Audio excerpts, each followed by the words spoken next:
Yung weather namin mga kananay, sala sa init, sala sa amig. Kaya ngayon mainit, 80 degrees daw ngayon, my God.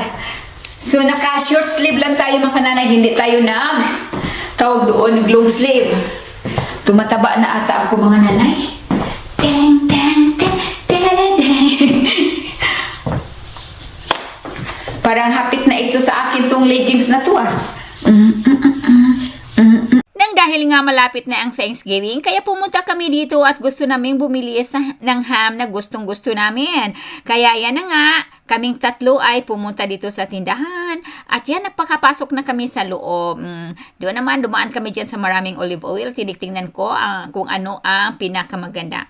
At of course, nandito na kami sa may mga tinda na mga pork. Yan, tinitingnan namin ang mga ham dyan. But suddenly, wala talaga kaming nabili ng dahil yung gusto namin ay wala pa silang stock. So ngayon, pumunta kami doon sa butcher ata yon. Nagtatanong kami, ang sabi nila na wala pa daw. Supposed to be ngayong araw na ito, pero wala nga. So umalis na lang kami. Ayan ang daddy team, naglaro-laro pa, no? Kasi may hawak-hawak akong camera.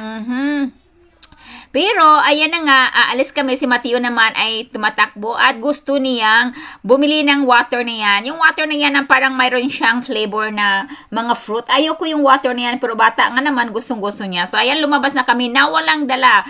Tubig lang ni Mateo. So, ayan, kami naglalakbay na papunta sa ibang store nang dahil nga wala nga doon. Pero, para na rin kaming nag-drive. Nag-driving lang. No? So, ayan, nang dahil nagugutom kami, pumunta kami dito at kakain kami ng pizza. Kasi sa hapunan na ako tawag doon, magluluto. So, nag-aantay kami na dahil ang asawa ko ay nag-order. Alam naman niya ang gusto namin. So, kami naman ni Matia ay kumuha kami ng table na pwede naming maupuan. So, medyo maraming tao ang nakapila. So, natagalan ng konti si Daddy Tim. Pero okay lang yon.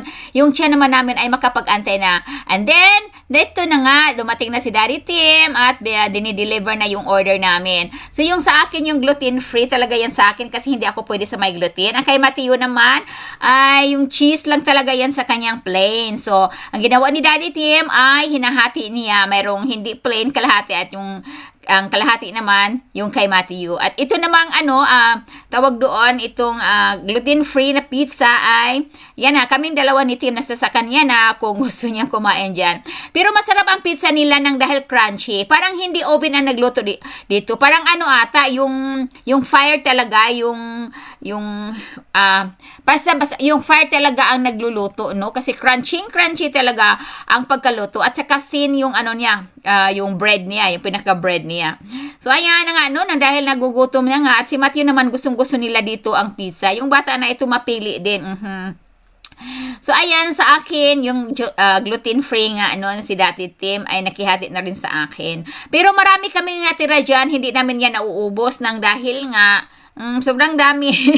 At saka dinadala naman namin. And then pagkatapos pumunta na naman kami dito sa ibang store at tumingin na naman kami ng ham dito. So ang Daddy Tim ay nakabili siya ng cornbread. Kasi may gagawin siya dyan. Dressing daw. Yan ang sabi niya. Pagdating sa American food, wala akong kaalam-alam. Sila lang ang nagluluto. Hanggang Filipino food lang ako. Mayroon mga American food pero konti lang yung mga bake-bake lang. So dito maganda yung presentation nila sa kanilang soup itong tindahan na ito. Ayan, pwede kang kumuha dyan. May mga buffet din sila. Pero alam nyo, napapansin ko lang, American store man ito. Pero napapansin ko, parang Asian kasi nga, yung mga pagkain, parang Chinese ba? Pero hindi naman. So, ayan no, di ba yung mga ganyan, yung mga yung finger food. So, ayan, si Daddy Tim naman ay paikot-ikot siya dyan dahil nga naghahanap siya ng bread na para kay Mateo. Sabi ko, ang dami namang bread niyan, tapos ang tagal mo namang makapili. Iba pala ang hinahanap niya, parang Subway bread, ganyan. So, hinayaan ko na lang si Mateo may hawak sa camera kasi gusto ko tong camera na ito nang dahil ipaling-paling mo, may balansi pa rin siya.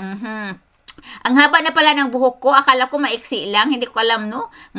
Mahaba na pala. So, yun na nga si Daddy Tim. Ang tagal talaga niya nakapag-decide kung anong bread talaga ang bibilihin niya. Kasi bumibili din siya ng ibang klaseng bread din. Tapos yung sa ano din, sa sandwich din ni Matthew. Pagdating talaga sa pagkain si Daddy Tim ay napaka mapili talaga. Pag ako kasi bread is bread. So, ano na naman pinuntahan namin dito? Ang pinuntahan ata namin dito ay titingnan na ang mga ham ata nila.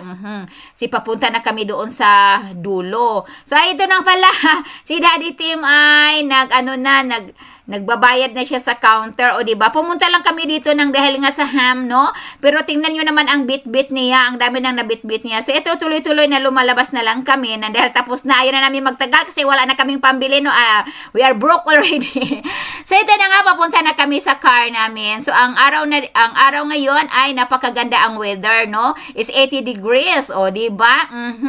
So, pwedeng, kaya ako naka-short sleeves lang, pati si Daddy Tim and Matthew, kasi sabi ni Daddy Tim, wag kang mag long sleeve dahil mainit ngayon, 80 degrees daw. Sabi ko, sige. Pero gusto ko din naman, maano din ako, komportable ako sa weather. Pero medyo mahangin ang konti, pero hindi siya malamig.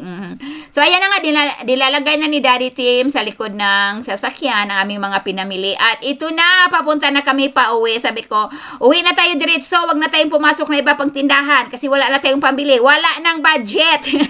Kasi alam nyo naman mga nanay, magki-Christmas na. At saka, of course, marami tayong bibilhin yan. Kaya magtipid-tipid muna tayo ngayon. What is that? What? It's gonna open. Matthew or Daddy? Get ready. Okay. It's hard to open. Let me see. Unboxing sila. Hindi ko alam kung ano yun. Where's the carrot plate right here? Hurry up, oy. The video is running. Go outside. Go outside. Okay, and right here. What is that? Package. It's not mine. And it's open. What is that? I guess it's. Oh, who farted? Why? What is that? It's nothing. Oh, that's your boots, Matthew. Cowboy boots. That's for your It's a step Winter. Matthew. Is that fit on him? Try it. Size 4. Try it. Size 4? That's for the snow. Well, just hold on. Try it first. If it doesn't fit, we'll have to send it back. It's a size 4. That's why I don't like to order in online. Moose moose. Wait. You gotta unzip it first. Unzip it. Well, Like you have this. to unzip these. Unzip and then put in. We have some advanced. Does it have something inside? And then sing, hi ho, hi ho, hi ho, hi ho, hi ho. Is that heavy, son? Not really. It's lightweight, but it's insulated. I did not. Push it. You can wear that one with your costume, I guess. You can't walk because it's stuck together. Wait, Matthew. Don't do that. You're going to make it hit my hand. Matthew, listen. Right. Uh, Okay, for that. okay. Whoa. Tension. See what this for you, Clarence? That's for the snow? Because The snow boots. Snow boots. Nag-ready na ni... Ayan, nag-readyhan na yung ano niya, yung anak niya. there was gonna be something. Kailan kaya mag-snow? Hindi ka na have snow. Fitting? Yes.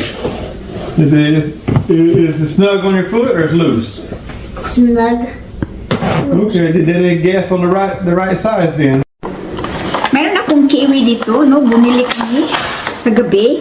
Bili natin. Gusto ko to kainin. Ako'y puro na ito hinog. Kailangan talaga paspasan itong kainin. Para hindi masayang. Ayan. Gustong gusto ko ito. Balatan natin.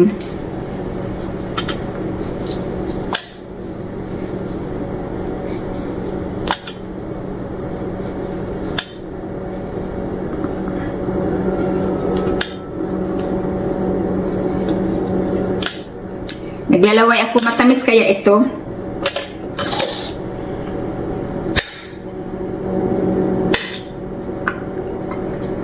Marami itong fiber.